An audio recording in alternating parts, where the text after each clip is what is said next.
Face à la hausse des prix de l'énergie, pourquoi ne pas miser sur le renouvelable? La filière des panneaux photovoltaïques partiellement utilisés dans le territoire pourrait être la solution pour limiter les frais des consommateurs et réduire ainsi la facture d'électricité. Mais le solaire peut-il être plus exploité dans l'archipel? Réponse dans ce reportage d'Anaïs Baucher, Jérôme Anger et Aldric Layton. À Miquelon, on teste ici sur l'une des toitures de la centrale électrique la qualité de l'ensoleillement du territoire.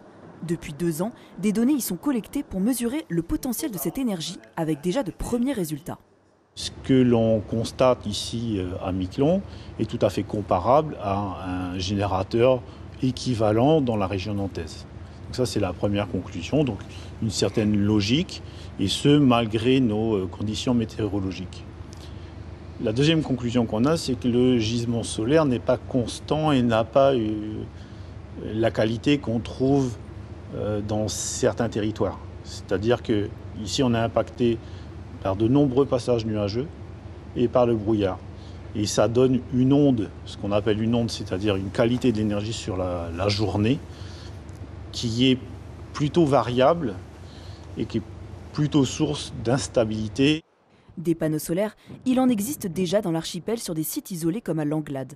Grâce à un système de stockage de l'énergie, il a permis à de nombreux habitants de changer de mode de consommation énergétique. C'est le cas de cette famille qui a ainsi pu se passer de son générateur.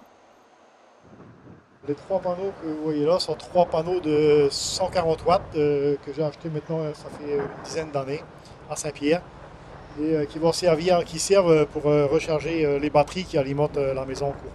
Ça nous donne une autonomie énergétique intéressante et puis surtout ça évite de mettre le groupe en route tous les soirs. Un mode de consommation qui a permis ici d'améliorer le confort de vie tout en réduisant les coûts. Une économie d'environ 350 € par an. C'est une économie globale, je pense déjà entre l'essence et le gaz, voilà, c'est à peu près les sources de dépenses qu'on avait pour avoir l'énergie ici, quoi. Donc là on a bien diminué les dépenses en gaz et en essence. Un frigo à gaz consomme quasiment 1 litre de gaz par jour. Donc avec ce système on économise beaucoup de gaz, à peu près peut-être 200 litres dans l'année, quoi.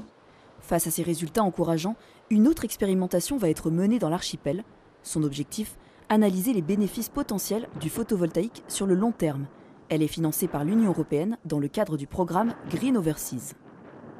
Elle sera complémentaire de l'étude d'EDF. Plus on a de données, mieux c'est.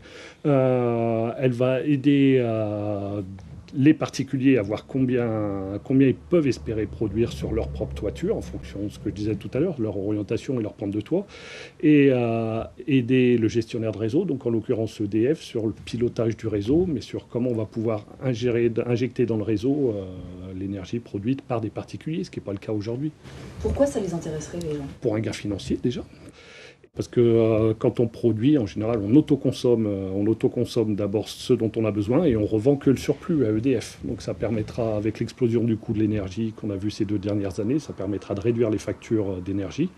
Donc il faut quelques années, on verra sur l'archipel au bout de combien de temps c'est. Cette étude sera lancée dans le cours de l'année avec la pause des installations en octobre prochain. Elle sera suivie pendant 1 an et devrait fournir de premiers résultats en octobre 2025.